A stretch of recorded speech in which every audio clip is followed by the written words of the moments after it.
오늘 우리 함께 나누실 말씀은 베드로전서 4장 1절에서 6절까지의 말씀입니다. 베드로전서 4장 1절에서 6절까지의 말씀 우리 함께 합독하시겠습니다. 그리스도께서 이미 육체의 고난을 받으셨으니 너희도 같은 마음으로 갑옷을 삼으라. 이는 육체의 고난을 받은 자는 죄를 그쳤음이니 그 후로는 다시 사람의 정욕을 따르지 않고 하나님의 뜻을 따라 육체의 남은 때를 살게 하려 함이라. 너희가 음란과 정욕과 술취함과 방탕과 향락과 무법한 우상 숭배를 하여 이방인들의 뜻을 따라 행한 것은 지나간 때로 족하니라. 도다. 이러므로 너희가 그들과 함께 그런 극한 방탕에 다름질하지 아니하는 것은 그들이 이상히 여겨 비방하나 그들이 산자와 죽은 자를 심판하기로 예비하신 이에게 사실대로 고하리라. 이를 위하여 죽은 자들에게도 복음이 전파되었으니 이는 육체로는 사람으로 심판을 받으나 영으로는 하나님을 따라 살게 하려 함이라. 아멘. 할렐루야. 하나님을 생각하고 선한 양심으로 하나님께 기도하는 자가 되는 것은 이 땅을 살아가는 그리스도인들이 이 세상의 그 어떤 상황 속에 던져져 있다 해도 승리할 수 있는 유일한 방법이고 비결이 된다는 것을 베드로는 이렇게 이야기하게 됩니다. 하지만 이렇게 승리가 보장된 싸움이라 해도 하나님을 생각하면 우리는 반드시 승리한다고 해도 우리가 겪어야 할 이 싸움은 사실상 그렇게 만만하지 않은 싸움이 우리에게 남겨져 있다는 것이죠. 우리가 사실은 이기는 싸움이라 해도 싸워야 이기는 거죠. 그래서 싸움이 아예 없는 게 아니라는 것을 우리가 기억해야 됩니다. 그러니까 그리스도인들에게 남겨진 싸움은 이제 전쟁터에서의 싸움이 남겨져는 있죠. 이스라엘 백성들도 가나안에 들어와서 그저 그냥 젖과 꿀이 흐르는 땅이 그냥 우리에게 그 이스라엘 백성들에게 주어졌던 것은 아니죠. 치열하게 싸워야 했고 때로는 어땠습니까? 가나안의 철병거들을 맞서서 뒤로 물러나기도 했고 그러나 또 앞으로 전진하기도 했고 또 그 많은 수많은 세월 동안에 이렇게 저렇게 싸워 나가면서 결국에는 하나님 앞에 승리하게 되는 이런 모습들도 보고 또 때로는 어떻습니까? 이기지 못할 때도 있고요. 그러니까 이런 부분들을 우리가 생각해 본다면 우리도 역시 우리가 하나님을 생각하고 또 선한 양심을 가지고 그렇게 성령의 충만함을 힘입어서 또 하나님 앞에 기도하고 또 하나님 앞에 기도하지만 오늘도 우리가 살아가야 될 삶 속에서는 여전히 전쟁터에 던져져 있다라는 것을 우리가 생각을 해야 됩니다. 그러니 결국에는 우리가 지금 오늘도 하루를 살아가야 될 삶 속에서 우리가 겪어야 될 이 영적인 치열한 삶 그리고 또 육체적인 치열한 삶 속에서는 만만치 않은 일들이 우리에게는 여전히 남겨져 있다는 것을 우리가 알게 됩니다. 그렇죠, 여러분들. 제 아무리 공부를 잘하는 학생이라 할지라도 시험은 쳐야 됩니까? 안 쳐야 됩니까? 시험은 치러야 됩니다. 그러면 시험을 치르려면 공부를 잘해도 공부를 해야 되죠. 그러니까 사실은 끊임없이 준비를 하고 준비를 해야만 계속해서 다가오는 시험을 공부를 잘하는 학생이라 할지라도 인정을 받게 되는 것입니다. 그러면 결국에는 한번 생각해 보시죠. 공부를 잘했다, 아주 똑똑하다. 무엇을 통해서 인정을 받을 수 있습니까? 시험을 통하여 인정을 받는 겁니다. 시험을 통과해야 정말로 저 친구가 정말 실력이 있구나라는 것을 인정을 받게 되는 것처럼 우리에게 주어지는 어쩌면 기독교인들, 그리스도인들의 삶 속에서도 이 시험과 환난은 피할 수는 없다는 것을 우리가 분명해지는 것 같습니다. 결국에는 이 땅에 남겨진 삶 속에서도 늘 언제나 하나님을 어떻게 생각했느냐, 선한 양심을 가지고 하나님 앞에 어떻게 기도를 했느냐는 결국은 우리의 삶 속에서 던져져 있는 이 전쟁과 같은 이런 치열한 삶 속에서 그것이 우리에게 계속해서 헤쳐나가며 증명되어져야 하는 거죠.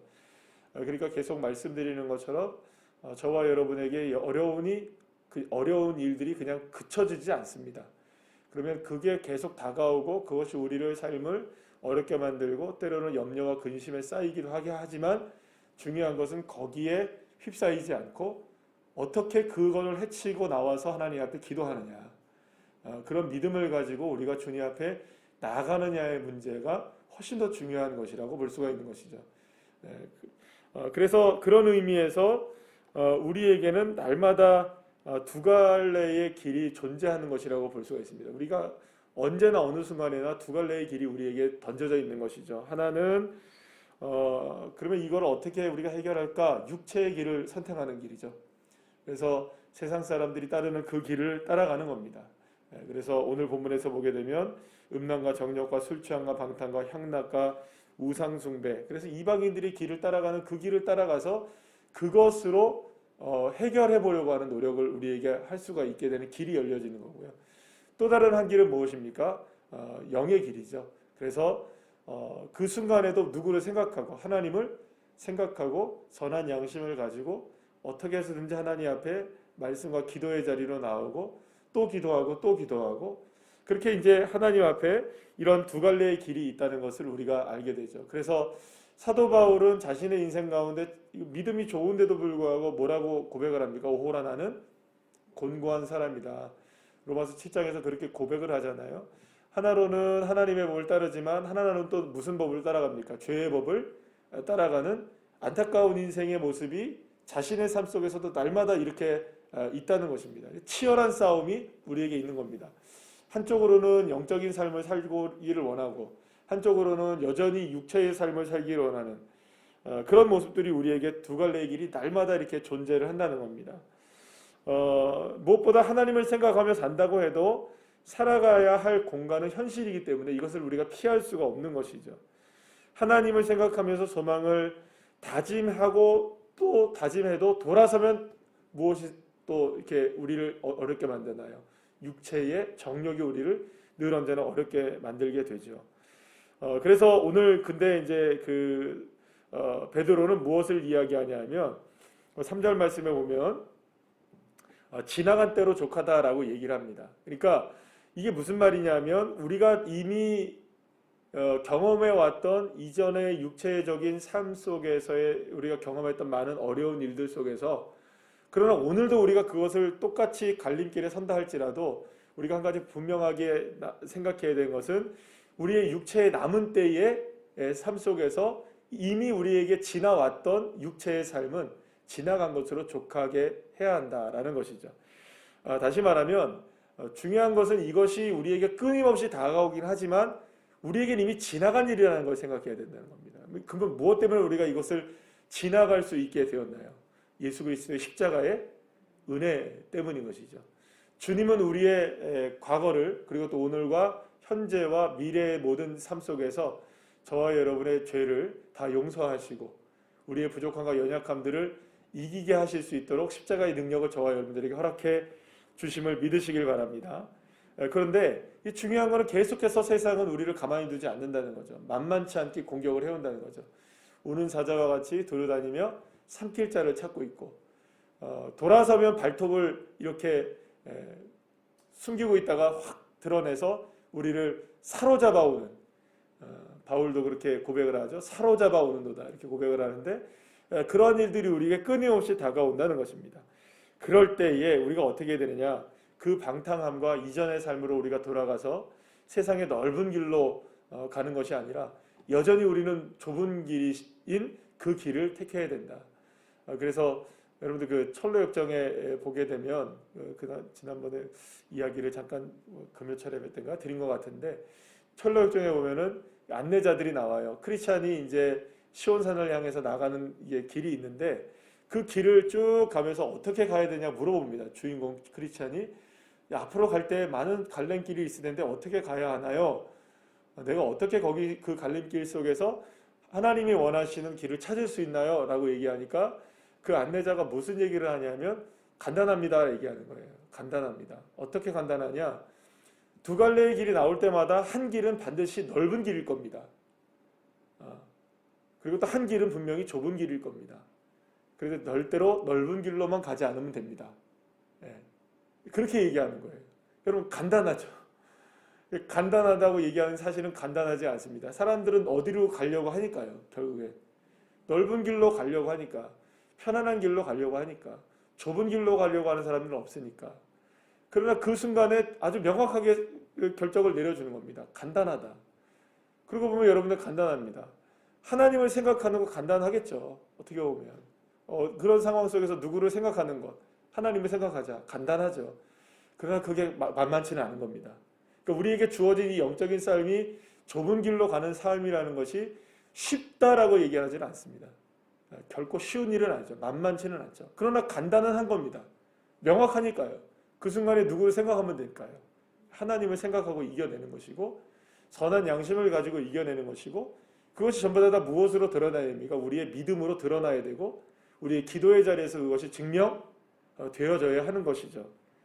그래서 베드로는 무슨 얘기를 하냐면 먼저는 1절 말씀에서 갑옷을 삼으라라고 이야기합니다. 갑옷을 삼으라.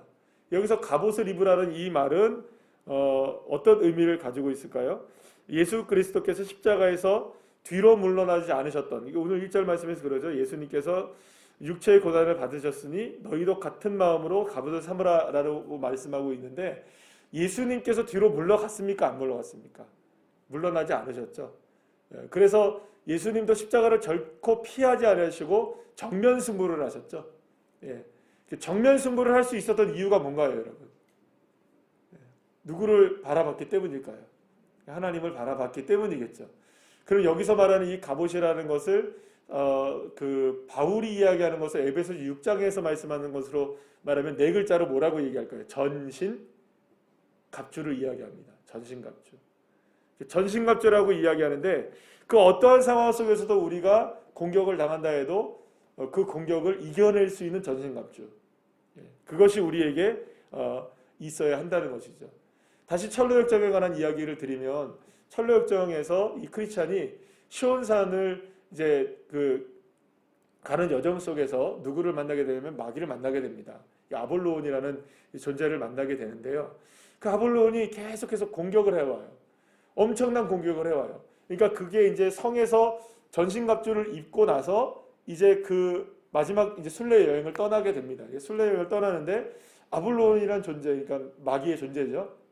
와서 그 크리스찬을 엄청나게 공격을 해옵니다. 그런데 크리스찬이 딱 느낀 게 뭐였었냐면 전부 다 이렇게 쭉 입어요. 이게 뭐라 하냐면 전신갑주에 보게 되면 이런 이야기죠, 여러분들.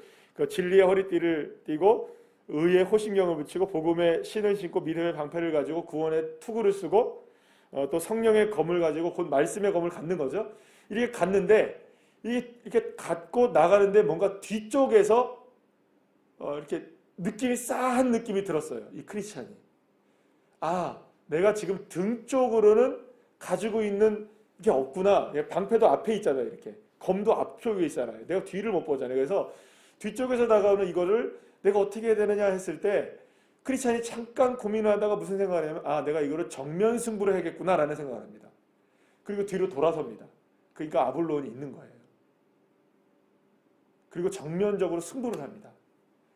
아볼론이 엄청나게 공격을 해옵니다. 막 참소를 하고 네가 그래도 하나님의 자녀냐 막 얘기하고 너 옛날에 그랬잖아 막 얘기합니다. 너 그때 고민했잖아. 하나님을 따를 것인지 말 것인지 막 이렇게 엄청나게 참소를 합니다. 그때 그 공격을 다 막아냅니다. 그런데 거기에서 보면 어떤 내용이 나오냐면 엄청난 공격을 막 창을 던지니까 이 크리스찬이 온몸에 상처를 입습니다. 갑옷을 입고 이 방패를 믿음의 방패를 가지고 있고 다 했는데도 불구하고 여러분들 상처가 날까요, 안 날까요? 엄청난 그 공격에 상처가 막 나는 거예요. 그런데 정신을 잃어요. 그러다가 다시금 일어나서 말씀의 검을 가지고 앞으로 나가는 거예요. 결국은 이길까요, 안 이길까요? 결국엔 이겨내는 거예요. 그 장면을 제가 다시 이렇게 보게 되면서 그렇습니다. 우리 영적 전쟁에서 전신갑주를 입는다고 해서 상처가 하나도 남지 않느냐? 그게 아닙니다, 여러분.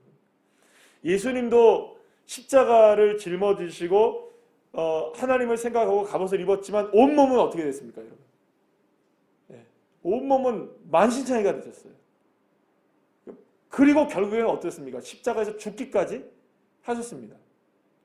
그러나 여러분 그거 끝이었나요? 아닌가요? 그게 끝이 아니었습니다. 그게 승리였죠. 무엇으로 마지막까지 승리냅니까? 아버지와 내 영혼을 하나님께 부탁합니다. 라고 승리하셨던 거죠. 그럼 크리스찬이 그 찰로 역정에서 어떻게 승리합니까? 하나님의 말씀의 검을 가지고 끊임없이 끝까지 대항할 때 이기게 되는 겁니다. 예. 그리고 저와 여러분에게 오늘 이 시간에 베드로는 그 이야기를 해주는 거죠.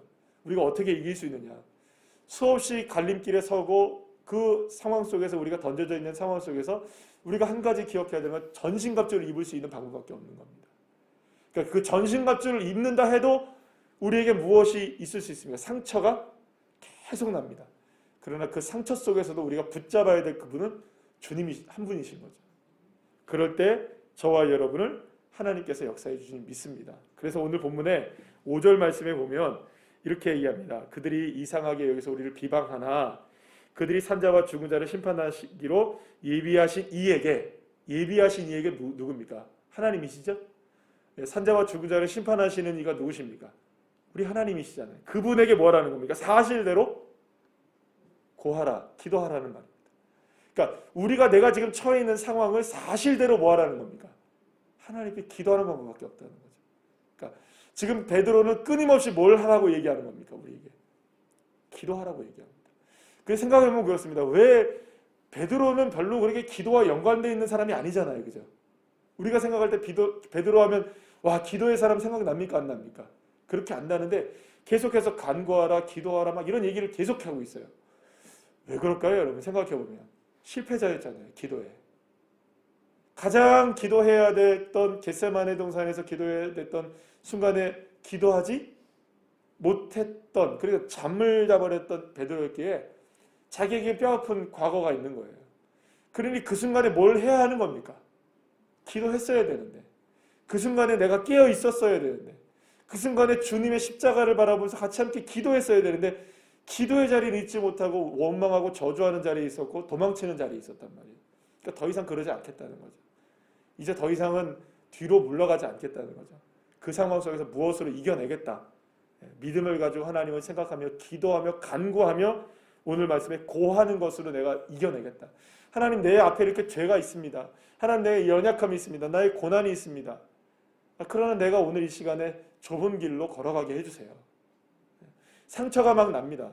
여러분, 그래요. 여러분. 좁은 문으로 들어가면 좁은 문을 열고 들어가야 되잖아요. 그죠?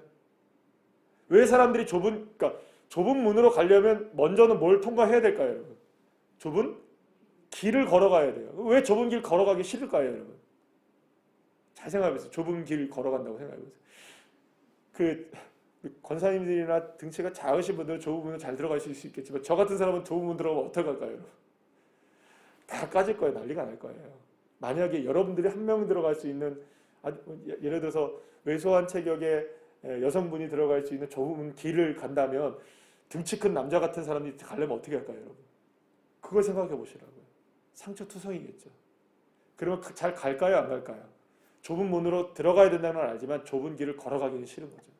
왜냐하면 상처가 나니까, 힘드니까, 그러니까 안 가는 거죠.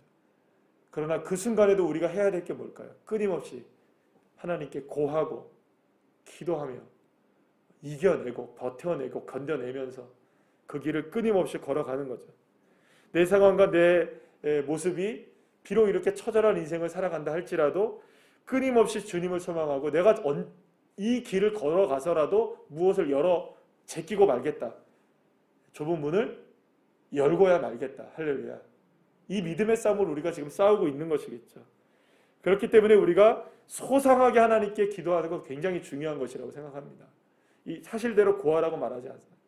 사실대로 고하라. 하나님 앞에 사실대로 고하면 주님께서 우리의 삶을 인도해 가시는 겁니다. 그래서 맨 마지막에 우리에게 육체의 남은 때를 어떻게 살아가야 되느냐 이거죠. 사실은 주님께서 우리에게 승리의 면류관을 주시기로 약속을 하셨고, 그러나 우리의 육체의 남은 때를 지금 어떻게 살아가야 되느냐. 결국에는 이런 상황 속에서 우리에게 펼쳐진 영적인 이 삶의 무게와 육체적인 삶의 무게 속에서 늘 고민하며 살아가고 치열한 삶을 살아가고 있는 우리들이 이겨낼 수 있는 딱 한 가지의 방법은 뭘까요? 결국에는 고하는 거 하나밖에 없는 겁니다. 오늘도 이 새벽에 하나님 앞에 고하시는 삶이 되시길 소망합니다. 그래서 주님 앞에 있는 것 없는 것 그대로 다 아뢰시면 주님이 우리의 마음을 헤아리시고 이미 아시는 주님께서 또 또한 길을 내시고 이겨낼 수 있는 힘도 주시고 할렐루야. 그런 은혜를 저와 여러분에게 주실 줄로 믿습니다. 오직 하나님의 은혜로 오늘 하루도 승리하시는 귀한 자녀들 한 분 한 분들 다 되시기를 간절히 축복합니다. 기도하시겠습니다.